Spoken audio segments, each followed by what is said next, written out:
Page number 180ல் பயிற்சி 4.3 first கணக்கு வட்டத்தின் விட்டம். வட்டத்தின் விட்டம்னா என்னது? வட்டத்தில் பாதி தான் விட்டம், விட்டத்தில் பாதி தான் ஆரம். விட்டம் 52 சென்டிமீட்டர் மற்றும் ஒரு நாணின் நீளம் 20 சென்டிமீட்டர் எனில் மையத்திலிருந்து நாணிற்கு உள்ள தூரம் காண்க அப்படின்னு கொடுத்துருக்காங்க. ஒரு வட்டம் கொடுத்தனால நான் வட்டம் போட்டுக்கிட்டேங்க. அதனுடைய விட்டம் என்னது? இந்த ஃபுல்லாக அந்த டயமீட்டர் அப்படிங்கிறது. இந்த ஃபுல் இது என்னது? இதுதான் விட்டம் இல்லைங்களா, பாதி. அது 52ன்னு வச்சுக்கிறேன். நானுங்கிறத கீழே போட்டுக்கிறோம். அந்த நானுடைய நீளம் என்னதான்? மொத்தமாக 20 தான். அப்போது இதோட இந்த மையப்புள்ளி இருக்கு இல்லைங்களா, வட்டத்தோட மையப்புள்ளி, அது ஓன்னு வச்சுக்கிறேன். அந்த மையத்துலேருந்து நானுக்கு உள்ள இந்த டிஸ்டன்ஸ் இருக்குது பார்த்தீங்களா, இதை தான் எவ்வளோ அப்படின்னு கேட்டிருக்காங்க. ஸோ அதுதான் நான் வந்து என்னது சிம்பிளாக இப்படி டயக்ராம் போட்டுக்கிட்டேன். முதல்ல விட்டத்துலேருந்து ஆரம் கண்டுபிடிக்கணும். விட்டத்தோட பாதி தான் என்னது? ஆரம். அப்போ 52 டிவைடட் பை 2ன்னு போட்டோன்னா ஆரம் கிடச்சிருமா? 26 சென்டிமீட்டர்னு கிடச்சிருச்சு. ஏற்கனவே போன கணக்கெலாம் பார்த்தோம். இந்த நான் என்னது? நான்லேருந்து வரையப்படுற செங்குத்து கோடு அது 2 இருசம கூறிடும் அப்படின்னு பார்த்தோம். அப்போ 20னா இங்கே 10 இங்கே 10 அப்படிங்கிறதா? அப்போ 20 டிவைடட் பை 2ன்னு போட்டுக்கலாமா? அதை நானே குத்துக்கோடு இருசம கூறிடும் அப்படிங்கிறது. அப்போ 20 பை 2ங்கிறது என்னது? அடித்தா 10ன்னு கிடச்சிரும். அப்போ என்னது? இந்த நாணினுடைய நீளமும் எனக்கு 10 சென்டிமீட்டருங்கிறது கிடச்சிருச்சு. இப்போ எனக்கு கேட்டிருக்கிறது இந்த மையத்திலேருந்து வரையப்படுற செங்குத்து கோடு இருக்கு இல்லைங்களா, இந்த தூரம் தான் எனக்கு என்னன்னு கேட்டிருக்காங்க. ஸோ நான் இந்த பார்ட்டை அப்படியே தனியாக எடுத்து வரைஞ்சிக்கிறேன். இங்கே மொத்தமாக 52னா பாதி எவ்வளோ? 26ன்னு போட்டுக்கிட்டேன். இந்த இது என்னது? இந்த அடிப்பக்கம் இங்கே 10னா அங்கே 10. ஸோ இங்கே 10ன்னு போட்டேன். இந்த பக்கம் தான் எனக்கு கேட்டிருக்காங்க. அந்த தெரியாத பக்கத்தை நான் எக்ஸ்ன்னு வச்சுக்கிறேன். இப்போ அப்படியே நம்ம வந்து என்னது செங்கோண முக்கோணத்தினுடைய அந்த கர்ணம் ஸ்கொயர் ஈக்குவல் டு எதிர்பக்கம் ஸ்கொயர் ப்ளஸ் அடுத்துள்ள பக்கம் ஸ்கொயர் போட்டோன்னா நமக்கு ஆன்சர் கிடச்சிரும். அப்போ இது பார்க்குறதுக்கு எப்படி இருக்குது? ஒரு செங்கோண முக்கோணமாக இருக்குது. இந்த செங்கோண முக்கோணம் இருக்கு இல்லையா, அதை தான் நான் தனியாக அப்படி கட் பண்ணி வரைஞ்சி வச்சுருக்கேன். கர்ணம் ஸ்கொயர் ஈக்குவல் டு அடிப்பக்கம் ஸ்கொயர் ப்ளஸ் எதிர்பக்கம் ஸ்கொயர். கர்ணம் எவ்வளோ? பெரிய பக்கம் தான் கர்ணம் 26. அடிப்பக்கம் எவ்வளோ? 10. எதிர்பக்கம் தெரியாது, அப்படியே எதிர்னே வச்சுக்கிறேன். 26ஓட ஸ்கொயர் எவ்வளோ? 676. இந்த 10 ஸ்கொயருங்கிறது இந்த பக்கம் வந்தால் என்னவா மாறி? இங்கே ப்ளஸ்ஸாக இருக்கிறது இந்த பக்கம் வந்தால் மைனஸ். 10 10 100. அப்போ என்னது? ரெண்டுத்தையும் 676லேருந்து 100 கழிச்சா 576. எப்போவுமே ஸ்கொயர் 30 கியூப் 30 படித்து வச்சுக்கோங்க, ஈஸியாக இருக்கும். ஸோ இந்த ஸ்கொயர் இந்த பக்கம் வந்தால் ரூட்டாக மாறுது. ரூட் 576ஓட வேல்யூ எவ்வளோ? 24. அதாவது 24 × 24 ரூட்லேருந்து ஒரு 24 எடுத்துக்கலாம்.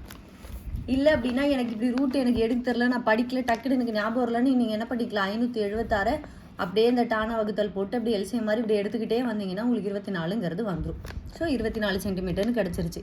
இதுதான் எனக்கு கேட்டிருக்காங்க, இந்த தூரத்தை தான் கேட்டிருக்காங்க. அது நான் கண்டுபிடிச்சிட்டேன் 24 சென்டிமீட்டர்னு. அப்போ இதுதான் என்னுடைய ஆன்சர். இப்போ ரெண்டாவது சம். வட்டத்தின் மையத்திலிருந்து 8 சென்டிமீட்டர் தொலைவில் 30 சென்டிமீட்டர் நீளம் உள்ள நான் வரையப்பட்டுள்ளது எனில் வட்டத்தின் ஆரம் காண்கன்னு கொடுத்துருக்காங்க. வட்டம் போட்டிருக்காங்க. வட்டத்துடைய மையம் இதான் மையப்புள்ளி, அந்த ஓன்னு வச்சிருக்கிறது. அந்த மையத்திலேருந்து 8 சென்டிமீட்டர் தொலைவில் எனக்கு என்ன பண்ண? ஒரு நான் வரைஞ்சிருக்கேன். அந்த நானுடைய தொலைவு எவ்வளோ? 30 சென்டிமீட்டர் அப்படிங்கிறதையும் கொடுத்துட்டாங்க. இதோடைய தொலைவு, அதாவது மையத்திலேருந்து நானுக்கிட்ட வர்ற தொலைவு 8 சென்டிமீட்டர்னு கொடுத்துட்டாங்க. மொத்தமாக நானுடைய நீளம் 30ன்னு கொடுத்துட்டாங்க. எப்போவுமே இந்த செங்குத்து கோடு என்ன பண்ணும்? நானை இருசம கூறிடும்னு பார்த்துருக்கோம். அப்போ இங்கே 30னா இங்கே 15 இங்கே 15ன்னு அர்த்தம் இல்லைங்களா? இந்த ஹாஃப் 15 இந்த ஹாஃப் 15. அது தெரிஞ்சாலே நம்ம பார்க்குறதுக்கு எப்படி இருக்குது? ஒரு செங்கோணம் முக்கோணமாக இருக்குது. அப்படியே சப்ஸ்டியூட் பண்ணாலே என்ன பண்ணிடலாம்? ஆன்சர் கண்டுபிடிச்சிடலாம். ஆரம் தான் கேட்டிருக்காங்க. இப்போ இதுலேருந்து ஏதோ ஒரு பக்கத்தில் வரைகிறது என்னுடைய ஆரமாக இருக்கும். எந்த பக்கத்தில் வேணாலும் வரலாம். இது எனக்கு ஒரு ஷேப்பாக வரணுங்கிறதுனால இந்த பக்கம் போட்டேன். இதுதான் என்னுடைய ஆரம். இந்த ஆரம் தான் நான் கண்டுபிடிக்கணும். ஸோ நான் அதை என்னென்னு வச்சுக்கிறேன் அப்படின்னா, இங்கே ஏபி, இதை சின்னு வச்சுக்கிறேன், இது ஓன்னு வச்சுக்கிறேன். அப்போ நான் இதை மட்டும் தனியாக எடுக்கிறேன்னு வைங்க. இப்படி எடுப்போம். செங்கோண முக்கோணம் மாதிரி இல்லை. ஸோ இப்படி வருமா நமக்கு செங்கோண முக்கோணம்? ஸோ இதை வந்து ஏன்னு வச்சுக்கிறேன், இதை வந்து சின்னு வச்சுக்கிறேன், இங்கே ஓ அப்படின்னு வச்சுக்கிறேன். இதுக்கு தான் பார்க்குறேன். இங்கே இந்த 6 தான் நான் என்னென்னு கண்டுபிடிக்க போகிறேன். எனக்கு ஏசி என்னது? இங்கே பாதி தான் அந்த 15, இங்கே வந்து 8ங்கிறது அவங்களே கொஸ்டினில் கொடுத்துட்டாங்க. இதை நான் கண்டுபிடிக்கணும். பார்க்க ஒரு செங்கோண முக்கோணமாக இருக்குது. அப்போது ஏஓ ஸ்கொயர், அதான் கர்ணம் ஸ்கொயர். கர்ணம் தானே பெரிய பக்கம், இந்த பக்கத்தை தானே கர்ணம்னு சொல்லுவோம். அடுத்து ஓசி ஸ்கொயர் ப்ளஸ் ஏசி ஸ்கொயர்னு எழுதிக்கிறேன். அதை எதிர்பக்கம் அடிப்பக்கம் எதிர்பக்கம்ங்கிறத எழுதிட்டேன். ஓசி ஸ்கொயரோட வேல்யூ 8 ஸ்கொயர், ஏசி ஸ்கொயரோட வேல்யூ 15 ஸ்கொயர். அப்போ 8 8 64, 15ஓட ஸ்கொயரு 225. ரெண்டையும் கூட்டினோன்னா 289. ரூட் படித்து வச்சுக்கிட்டிங்கன்னா இது டக்குன்னு ஈஸியாக போட்டுடலாம். 17 17 289 அப்படிங்கிறது. இல்லைனா நீங்கள் இப்படி டானா வகுத்தல் போட்டு தான் படிக்கணும். அது டைம் வந்து உங்களுக்கு வேஸ்ட் ஆகும். அதனால் என்ன பண்ணிக்கணும், ஸ்கொயர் 30 கியூப் 30 படித்து வச்சுக்கோங்க. 289ஓட ஸ்கொயரு ரூட் வந்து என்னது 17ங்கிறதான். 17 தான் 289. அப்போ எனக்கு ஆன்சர் என்ன கிடச்சிருச்சு 17. இப்போ இந்த 17ங்கிறத எனக்கு என்னது ரேடியஸ் 6. அவ்வளோதான். பேஜ் நம்பர் 181 4வது சம். ஆரம் 15 சென்டிமீட்டர் உள்ள வட்டத்தின் மையத்திலிருந்து 12 சென்டிமீட்டர் தொலைவில் அமைந்துள்ள நாணிலுடைய நீளம் காண்கன்னு கொடுத்துருக்காங்க. வட்டம் கொடுத்துட்டாங்க.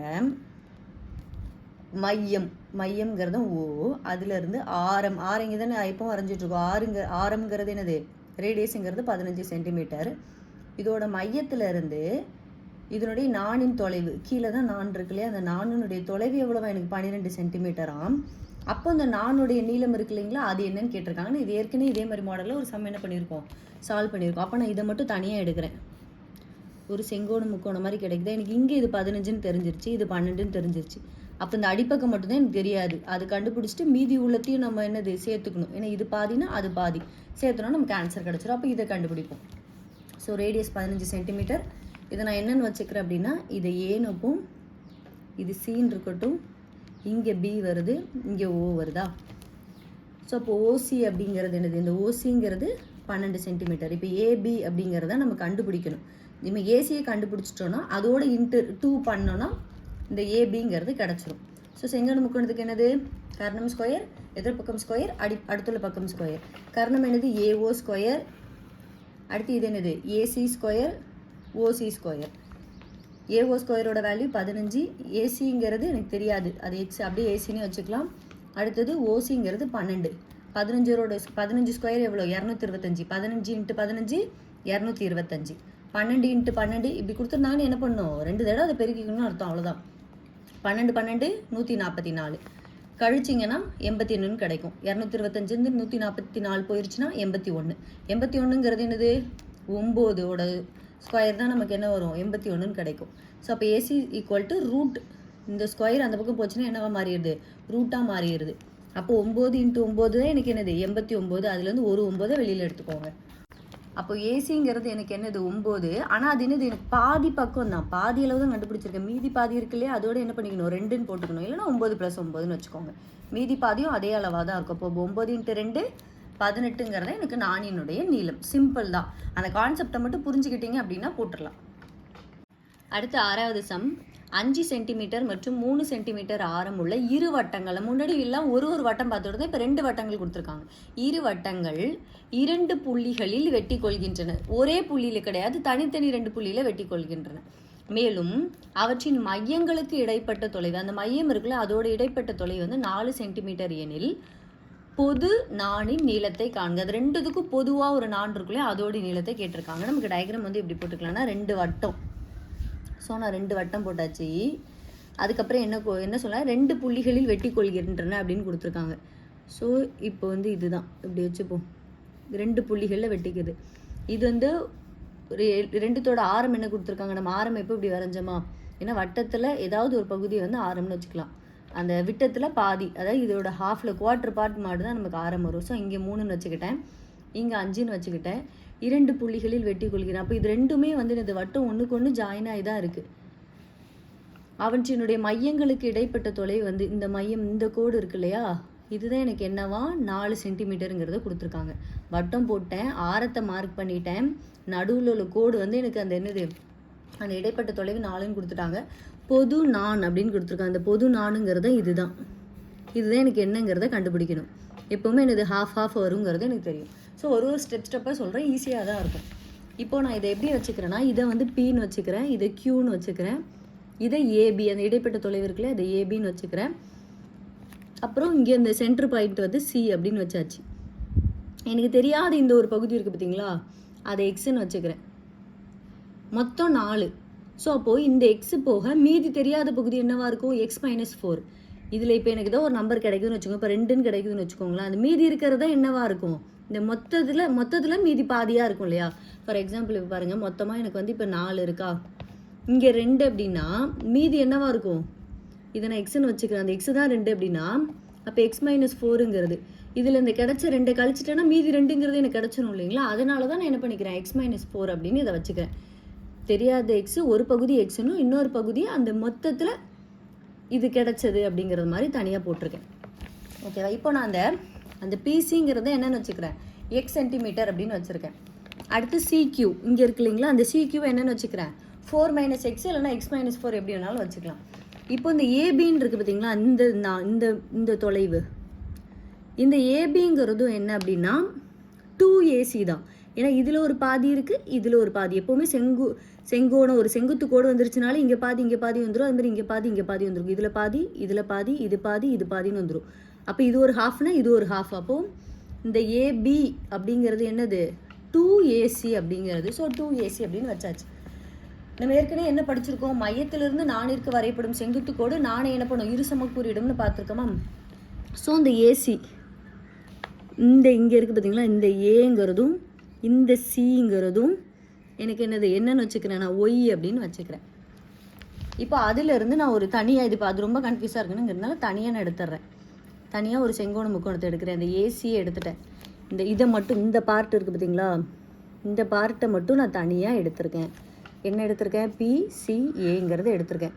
இங்கே ஏவும் பியும் எனக்கு என்னது 3, ஏவும் சியும் நான் ஒய்ன்னு வச்சுக்கிறேன், பியும் சியும் எக்ஸ்ன்னு வச்சுக்கிறேன். இப்போ ஒரு செங்கோண முக்கோணம் இந்த ஏசிபியில் அப்படியே அந்த கர்ணம் ஸ்கொயர், எதிர்பக்கம் ஸ்கொயர் ப்ளஸ் அடிப்பக்கம் ஸ்கொயரில் போட்டோம் அப்படின்னா என்ன ஒரு கர்ணம்ங்கிறது என்னது, ஏபி ஸ்கொயர்.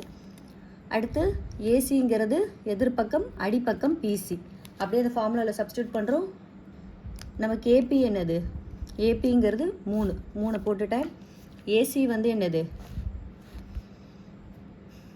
ஏசிங்கிறது எனக்கு ஒய். ஸோ ஏசிங்கிறது ஒய்ன்னு போட்டுட்டேன். பிசிங்கிறது என்னது, எக்ஸு. ஸோ அதையும் போட்டு அந்த ஸ்கொயர் போட்டாச்சு. 9ங்கிறதையும் போட்டேன். 3 × 3 9. இதை சமன்பாடு 2 அப்படின்னு வச்சுப்போம். நான் எதை சமன்பாடு 1ன்னு வைக்கிறேன்னா இதை சமன்பாடு 1 அப்படின்னு வச்சுக்கிறேன். அடுத்து நான் கண்டுபிடிச்ச இது ஒன்றுமே பண்ணல, இதை மட்டும் இந்த பகுதியை மட்டும் தனியாக எடுத்து பார்க்கும்போது அது ஒரு செங்கோண முக்கோணமாக இருந்தது. அந்த ஃபார்முலாவில் சப்ஸ்டியூட் பண்ணேன், அது எனக்கு சமன்பாடு 2ன்னு கிடச்சிருச்சு. அடுத்து என்ன பண்ணுறேன், செங்கோண முக்கோணம் ஏசிக்யூ இந்த பகுதியை எடுக்கிறேன், இந்த ஹாஃப் எடுக்கிறேன். ஸோ இந்த பகுதி எடுக்கிறேன். முன்னாடி அந்த பகுதி எடுத்து இப்போ என்ன பண்ணுறேன், இந்த பகுதி எடுத்து அதே மாதிரி தனியாக போட்டுக்கிறேன். என்ன கிடைக்குது, ஏசிக்யூ. இங்கே எனக்கு ஒய்ங்கிற பகுதியும் இங்கே என்னது எக்ஸ் மைனஸ் 4ங்கிறது, இங்கே 5ங்கிறது கிடைக்குது. அதே அந்த கர்ணம் ஸ்கொயர் இதில் போட்டோம் அப்படின்னா என்னது, நம்ம கர்ணம் என்னது, ஏக்யூ ஸ்கொயர். அடுத்தது ஏசி ஸ்கொயர், சிக்யூ ஸ்கொயர் அப்படிங்கிறது சப்ஸ்டியூட் பண்ணுங்கள். ஏக்யூ எவ்வளோ, 5 ஸ்கொயர். அடுத்தது ஏசிங்கிறது y square plus x minus 4 the whole square. இப்போ நமக்கு என்ன தெரியும், எக்ஸ் மைனஸ் 4 த ஹோல் ஸ்கொயருங்கிறது நான் எப்படி வச்சுக்கலாம், a minus b the whole ஸ்கொயர்னு வச்சுக்கலாமா? A minus b the whole square formula என்னது, a square plus b square minus 2ab இப்படியும் எழுதலாம். இல்லை a square minus 2ab plus b square அப்படின்னு வைக்கலாம். ஸோ 5 5 25 ஒய் ஸ்கொயர் ப்ளஸ் ஃபார்முலாவில் சப்ஸ்டியூட் பண்ணுங்கள். இதுதான் ஏன்னு வச்சுக்கிறேன், இதை பின்னு வச்சுக்கிறேன். அப்போ ஏ ஸ்கொயருங்கிறது எக்ஸ் ஸ்கொயர் ப்ளஸ் பி ஸ்கொயருங்கிறது 16, அதான் ஆக்சுவலி இங்கே 4 ஸ்கொயர்னு வரணும், 4 16 ஆயிரும். மைனஸ் 2ங்கிறது இங்கே போட்ட ஃபார்முலாவில் இருக்குது. ஏங்கிறது எக்ஸு, திருப்பி பிங்கிறது 4. இது எல்லாத்தையும் எடுத்தோம்னா நமக்கு என்ன கிடைக்கும், 5 5 25 y square plus x square, 4 ஸ்கொயரோட வேல்யூ 16 ஸ்கொயரு. அங்கே எல்லாத்தையும் பெருக்குனீங்க அப்படின்னா உங்களுக்கு என்ன கிடைக்கும்னா 4 2 இது பாருங்க, 4 2 8. அப்போ 8xன்னு கிடைக்குமா? இங்கே மைனஸ் சிம்பிள் இருக்கிறதுனால இங்கே என்ன பண்ணிக்கிறோம், -8x அப்படின்னு போட்டுக்கிறோம். அடுத்து என்ன பண்ணிக்கலாம், இந்த XY அப்படின்லாம் இருக்குது பார்த்தீங்களா, இந்த மாறிகளெல்லாம் ஒரு பக்கமும் மாறிலி நம்பர்ஸ் எல்லாம் ஒரு பக்கமாகவும் எடுக்கிறோம். அப்போ 25, இந்த 16 இந்த பக்கம் வந்துடுது, மீதி இருக்கிறதுலாம் இந்த பக்கம் y square plus x square minus 8x.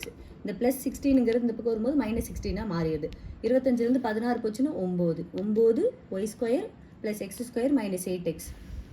அப்போ இதை தனியாக வச்சுப்போம். இப்போது இதை சமன்பாடு 2ல் பிரதியிடும். ஏன்னா எனக்கு ஒய் ஸ்கொயர் ப்ளஸ் எக்ஸ் ஸ்கொயருங்கிறது நான் ஆல்ரெடி இங்கே என்ன பண்ணி வச்சுருக்கேன், இந்த சமன்பாடு 2ல் கண்டுபிடிச்சி வச்சுருக்கேன். அப்போ அதை கொண்டு போய் அதில் சப்ஸ்டியூட் பண்ணலாமா?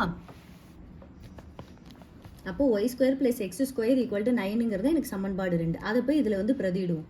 அப்போது இங்கே பிரதியிடும்போது பாருங்கள், இந்த 9 அப்படியே வந்துருச்சு. ஒய் ஸ்கொயர் ப்ளஸ் எக்ஸ் ஸ்கொயரோட வேல்யூ தான் 9 மைனஸ் 8x. அப்போ இந்த 9 இந்த ப்ளஸ் இந்த பக்கம் போகும்போது மைனஸாக மாறிடுது -8x. அப்படியே மைனஸ் கேன்சல், அதாவது +9 -9 கேன்சல் ஆயிருச்சா, மீதி 8xன்னு இருக்குமா. என்ன பண்ணலாம், இந்த 8x இந்த பக்கம் வச்சுட்டு இந்த 0 கொண்டு வாங்க. என்ன கிடைக்கும், எக்ஸை இந்த பக்கம் வச்சுக்கிறேன், = 0 / -8. ஆன்சர் என்ன இருக்கும், 0 தான். எப்போவுமே 0 × anything, என்ன நம்பர்னாலும் அது 0 தான். அதேமாதிரி 0 / என்ன நம்பர்னாலும் அது என்னது, 0 தான். எந்த நம்பர்னாலும் 8, 10, 15 எந்த நம்பர் கொடுத்தாலும் அது என்னது, நமக்கு 0 தான் கிடைக்கும். ஸோ எனக்கு ஆன்சர் என்னது, x = 0ன்னு கண்டுபிடிச்சிட்டேன். இப்போ இது எதுலையா கொண்டு போய் நான் பிரதிட்டேன்னா எனக்கு வந்து மற்ற அந்த ஒய்யோட வேல்யூ கிடச்சிருமா. ஸோ சமன்பாடு 2 சமன்பாடு 2 என்னது, y² + x² = 9. அதில் நான் சப்ஸ்டியூட் பண்ணுறேன் எக்ஸோட வேல்யூவை. y² + xங்கிற இடத்துல 0 போட்டுட்டேன், = 9. இப்போ இந்த 0 என்ன பண்ணிக்கலாம், அந்த பக்கம் கொண்டு போய்க்கலாம். அப்போ y² = 9 + 0 அந்த பக்கம் போகும்போது -0வாக மாறுது. y² என்ன 0ல் கூட்டினாலும் கழிச்சாலும் என்ன பண்ணும், அதே நம்பர் தான் கிடைக்கும். ஸோ 9. அப்புறம் இதுக்கு ரூட் எடுக்கிறேன், இங்கே இருக்கிற ஸ்கொயர் அந்த பக்கம் போகும்போது ரூட்டாக மாறிடுது. இது என்னவா கிடைக்கும், 3 × 3 9. அப்போ ஒரு 3 எடுத்துக்கலாம். 3ங்கிறத எனக்கு ஒய்ங்கிறத கிடச்சிருச்சு. இப்போனா ஏசி அப்படி நான் எதை வந்து இங்கே வந்து நான் வந்து ஒய்ன்னு வச்சுருக்கேன்னா ஏசி அப்படிங்கிறது தான் ஒய்ன்னு வச்சுருக்கேன். அப்போ இந்த ஏசிங்கிறது எனக்கு என்னது கிடச்சிருச்சு, ஏசிங்கிறது 3 அப்படின்னு எனக்கு கிடச்சிருச்சு. இப்போ சமன்பாடு 1 சமன்பாடு 1ங்கிறது என்னது, ஏபி = 2ac இல்லைங்களா, அதை அப்படியே கொண்டு போய் பிரதிவிடுவோம். ஏபி = 2ac, 2 ஏசியோட வேல்யூ 3, அப்போ 2 3 6, அப்போ ஏபியும் எனக்கு கிடச்சிருச்சு. இப்போது இந்த பொது நாணினுடைய நீளம் என்னது, அதுதான் என்னது எனக்கு இந்த பொது நாணினுடைய நீளம் தான் இருக்கு இல்லையா, இதுதான் எனக்கு மொத்தமாக என்னது ஏபி அப்படிங்கிறது. அப்போ அந்த ஏபியோட வேல்யூ எனக்கு என்னென்னு கிடச்சிருச்சுன்னா 6ங்கிறது கிடச்சிருச்சு. ஒன்றுமே பண்ணல, கொஞ்சம் சம் தான் பார்க்க பெருசாக தெரியும். நம்ம 2 செங்கோண முக்கோணத்தை தனித்தனியாக எடுத்துக்கிட்டோம், அதை தனியாக போட்டோம், அதுக்கப்புறம் அதில் கிடைச்ச வேல்யூ எடுத்துகிட்டு போய் இதில் பிரதியிட்டோம், ஆன்சர் கிடச்சிருச்சு. அவ்வளோதான். நீங்கள் திருப்பி ஒரு 2 தடவை போட்டு பார்த்துட்டீங்க அப்படின்னா உங்களுக்கு அந்த ப்ராக்டிஸ் வந்துடும்.